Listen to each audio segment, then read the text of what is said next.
Right guys, update. Welcome to Raysons Exhausts.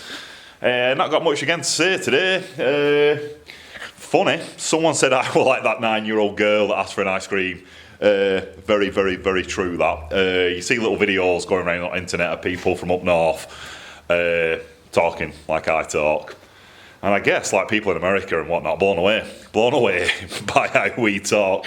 Which is weird because I bet half the people in America probably come from Northwest or come from Yorkshire, Lancashire, Ireland, Liverpool, that kind of thing, Liverpool, Manchester. You know, all cotton mill towns. Weird story. The guys that built my lamppost, my great-granddad Robert, his brothers, it's Robert Hardman and Bros in it that says on my lamppost. I'll come over show you, just in case you've not seen it. They've got this big cast iron lamppost here. Now wave a Union Jack on it. Yeah, my great-granddad, well, my third great-granddad made this, but also my great-granddad had the same name. He was the grandson of. Don't know if that'll show up. I think we got you set too dark and I don't know how to change that. Something to do with this wheel here. Oh, wrong way. Anyway, on there it says R. Hardman and Bros Bake Up. You can't see it. But yeah, that thing, it was made by my third great-granddad. And they were meant to go to America on Gold Rush, apparently. I've done a load of research into it. I've got a big bag of stuff down there, which I've brought with me for some reason. Just to show one at local historians, some bits off my family tree. I spoke to a woman at museum. She says that all come about 1850-ish. They'd extended the train line from Rottenstall to Bake-Up. And some of these brothers, some of my granddad's brothers, Robert's brothers, wanted to go to America on Gold Rush. The mother, Anne, she weren't happy about it. She wanted them all to stay in town. She wanted them all to stay together. So what she did, she got some of her money, I think it might have been, from my dad from that point on, so Robert's dad, so my fourth great-granddad. They got some of his money out of one of his cotton mills, I think he might have died. Got some of his money. No, he was still alive, yeah, they got some of his money anyway. Put it to set up a foundry in town. So they were going to go to America, there were going to be some Hardmans, there is some Hardmans in America, but there were going to be some of my Hardmans in America that went across that Gold Rush. They got stopped, they stayed here, they ran that iron foundry for 3 generations. So, what is that? Great-granddad Robert, then there's a John, then there's a Robert, then there's me granddad Dougie, then there's me dad Ray, then there's me. So like 5 generations ago, don't know how many 170 years ago. Yeah, you probably all had accents like me. If anybody else is watching, there's probably no one in America watching this, but I do get the odd comment, and I know it's not from people down south, because they've heard voices like mine on Coronation Street. So it's definitely not that. Even if you watch English MotoGP, you'll have heard Odgie, Neil Hodgson. He's from over hill, so he's got exactly the same accent as me. Even comments on Burnley football every now and again, which is like our local team is Burnley football. Anyway, that's enough. That's enough of that. That weren't Motorbike related at all, were it? But yeah, I'm going to keep the accent. I thought that'd get us more views, but it's not got us more views yet. Everyone used to watch Fred Dimner on TV, mainly because of his accent. Everyone watches Guy Martin on TV, mainly because of his accent. Everyone watches these stupid little videos of kids that talk like me because of their accent. No one will watch my video because of my accent. Mainly because I'm not putting subtitles on bottom, man, and if you click that subtitle button, which is about there somewhere in it, if you click that, it will just come up with gobbledygook at bottom, so there's no point in doing that. I weren't even going to whip camera out today. I've had camera away for a week. I've just been busy hydroforming. Been doing a bit of hydroforming. Don't want to give secrets away. Plenty of videos again on here, on YouTube, show you how to hydroform, but what you need to do is just do it. Do it I've been doing it for about 7 years. And then you might, 7 years in, you'll definitely understand how to do it like I can do it. Probably take you a year or two, a bit like sandbending, a bit like welding. What I've got on today is, I want to carry on with a bit of my hydroforming, but I promised this guy I'd do his rails. He's been away for a week. And I said I'd get that to a stage so we can move it on to the next stage, and I've not done it yet. And I'm supposed to be food shopping today. I think England are playing at 5 o'clock tonight, aren't they? So I might just go food shopping then. I'm not into football at all. I think if I go food shopping in first 45, there'll be no one there, will there? And then I can come back, watch last half, watch them get beat. watching the house on TV. They're going to get beat, aren't they? So there's no point in watching it. No point in going pub for it, because it's just be shy. So yeah, my plan is to do exactly what we did in last video. I think it was last video. Get some of these tubes out, because we've tweaked them now. If I get camera, we'll flip it round. Let's have a look at this. So that was one of them that I bent the other day when we had it on camera. Customer come down, we had a look at it. That first bend were right, but this second bend were a bit wrong, so we put it in vice a few times, tweaked it here, tweaked it there. Basically, I bent it there before. Customer wanted it a bit more further forward. He wanted a bit more straight in it, so I bent it there. Customer said, let's have a bit more straight in there.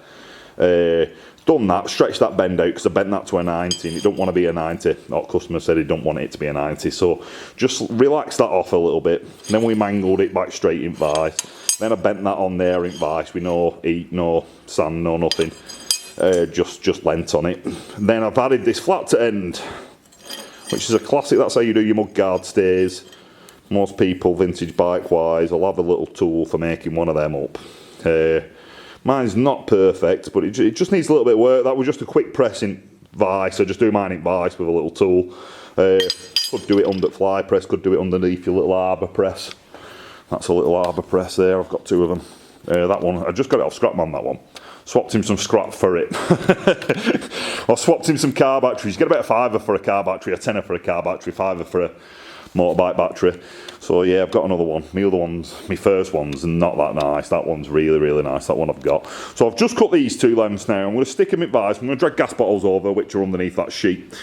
Get them over. We'll put that first bend in again, and then I'll have to do a bit of sussing out how to do a left and a right, because when they were 90-90, or they weren't, that were 90, that first bend, and then I just stuck that bend on at 90 to it and just flicked it off, but I don't think it is now, so it's going to need a little bit of sussing out.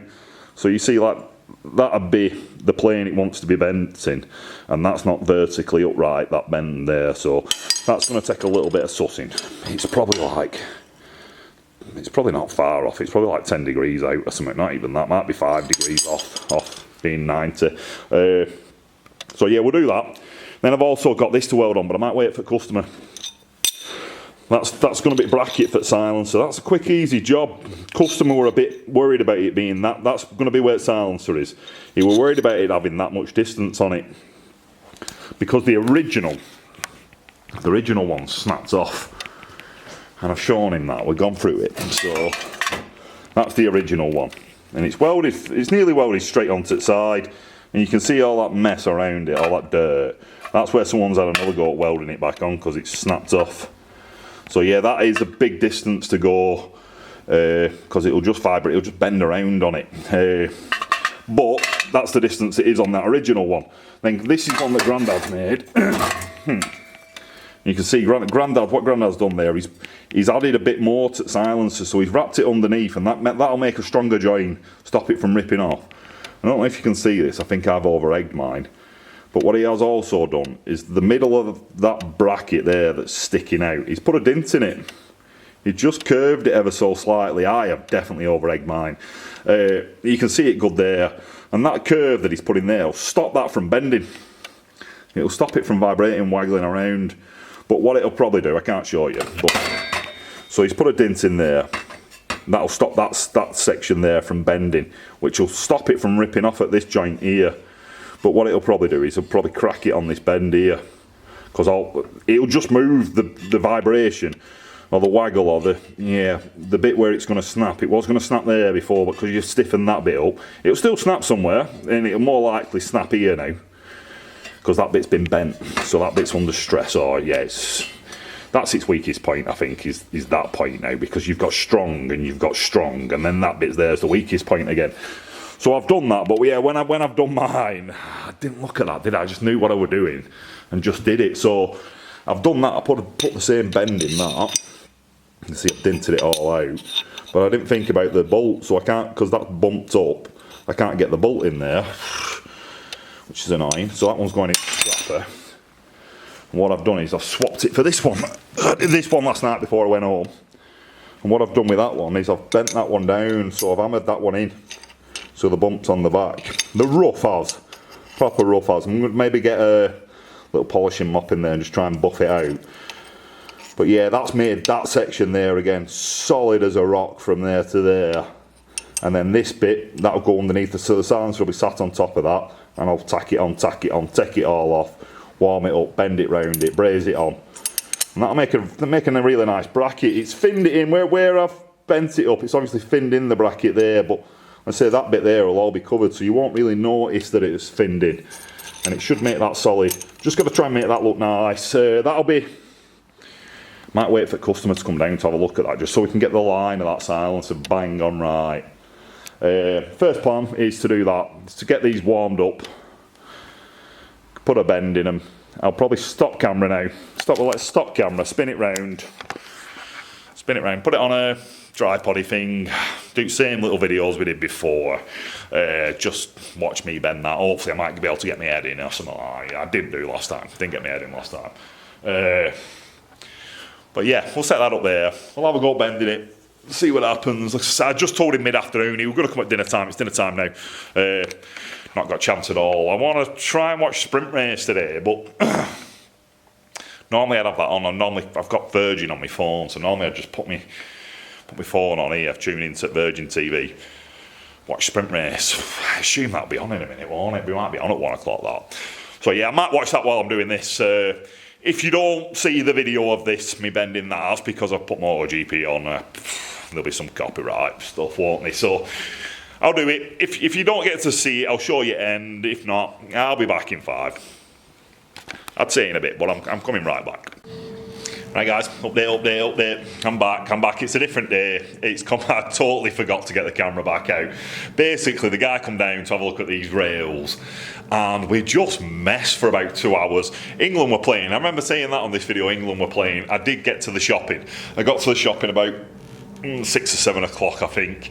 It were dead, absolute dead. Car park were empty, no one in there. Perfect time to go shopping when football's on. And it was 1-1, weren't it? So I got to watch the last 10 minutes of extra time. Then we watched pennies, or I watched pennies.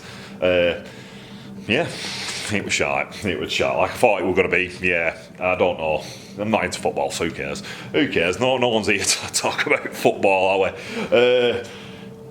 Yeah, so I've come in today, it's Monday, and I've welded the pipe up. I've got another bike coming now, it's coming from London, from Urban Rider. It's coming from, wants me to make a few sets of pipes for him so he can sell them.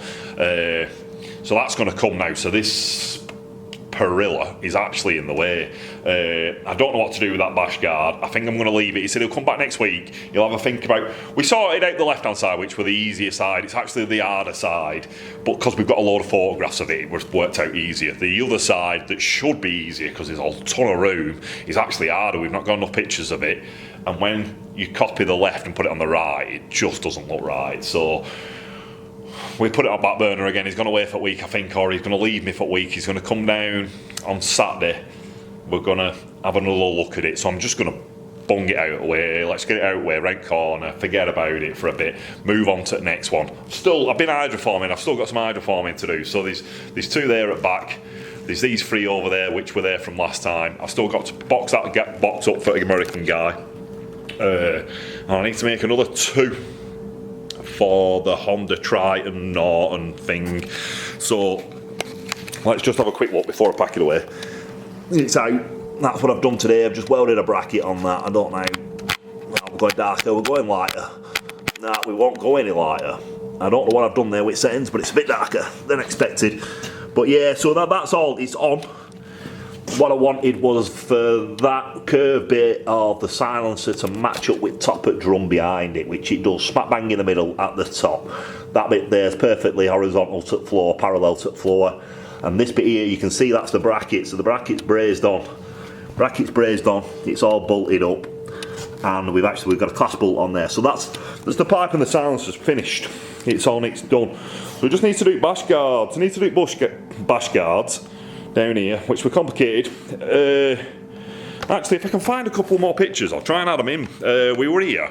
He was sending messages to the guy that actually owns the bike, asking what's going on with these bash guards, because it's a Perilla and there's only one guy to speak to about Perillas in this country, and it's the guy that owns the bike. So all the information we've got is all the information we've got. I don't think there is any more. he basically sent us a lot of pictures of Ducatis, Moto Guzzi's, a ton of Italian bikes, and they've all got these bash guards on. So they're all different on every bike. They're all different. Some of them are like really thick tube, a lot higher, all that kind of stuff. But they've all got them. They've all got them. So there must have been a time in the 50s where this were a common thing to put on. So it is right to put them on. It don't look right, but they are right. Basically, if I can find some of them photographs, I don't know what to search for, but I'll search for them. I'll see if I can find some. And apart from that. That were a bit of a boring video again, weren't it? I need to suss out some of these videos. Especially when I'm a hydroform and I got night to show.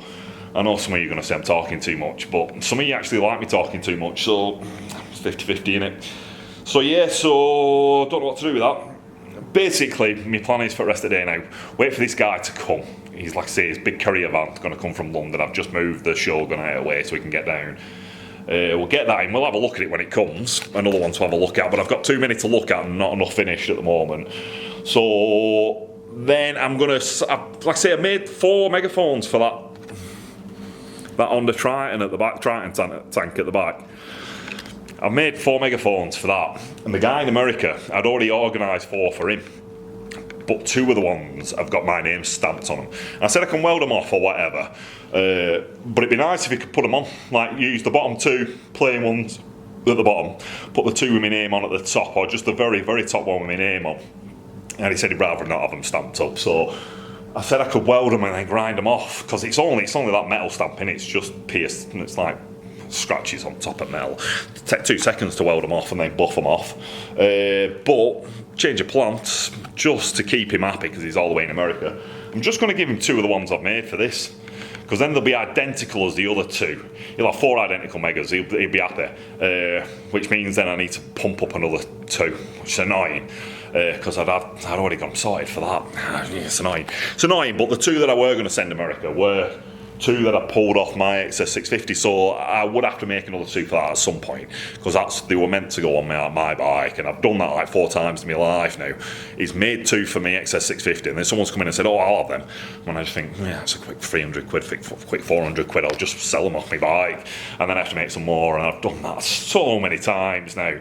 So I'm going to try and save them. I'm going to try and save the 2 for my bike, at least save them as samples. If anybody wants to buy them, you can still buy them. But yeah, keep them. Do 2 more for the Honda Triton. Get the 2 off the Honda Triton, put them in a box, send them to America. Yeah, not got much to say. I might throw this. I think it's a Royal Enfield that's coming, like a 350 Bullet or something like that. We'll have a look at that when it comes. Might throw it on end of this video. I don't know how long the last little bit of this video was, so we'll try and throw it on end. If not, maybe have a look at it tomorrow. It's been nice chatting again. It's short and sweet. It was still 6 minutes. Right, I'm going to crack on because I'm under cosh. I've had one guy complain that they're taking too long. Not the job that I've got in, too long quoting. He's going to go somewhere else, but that's totally fine with me. I've got too much on. I say there's probably about 5 of us in country, and I bet we've all got 3, 4, 5, 6 months waiting list, so it's not going to happen anywhere else neither, I don't think. It'll be interesting to see if you can get them done somewhere else, so I've just left it at that, basically said, yeah, totally fine with me, I've not got time, go somewhere. He can try somewhere else. If he comes back, I know that there's nowhere else, they've all got the same waiting time. Possibly the same with prices as well, innit? Everyone's got the same price, same times, because there's not that many of us left. But there's a lot of you. There's a lot of you out there. Only 5 of us. So yeah, it is. It's real hard work. Mainly that. I just get pestered. I have just so many emails to go through. I had a look yesterday, and I've got all my emails to go through since I went to Isle of Man. I've still not replied to half of them. I bet there's like 100 emails to go through, which, when you type as slow as me or you talk as much as me, don't phone me up because I'll talk for an hour. Just send me an email, but that still takes me an hour to write a paragraph, so it's just hard work. So yeah, I'm going to do that. We'll do that. Shut up, Ben. Get out of here. Right, I'll be back soon. I will be back soon. In a bit.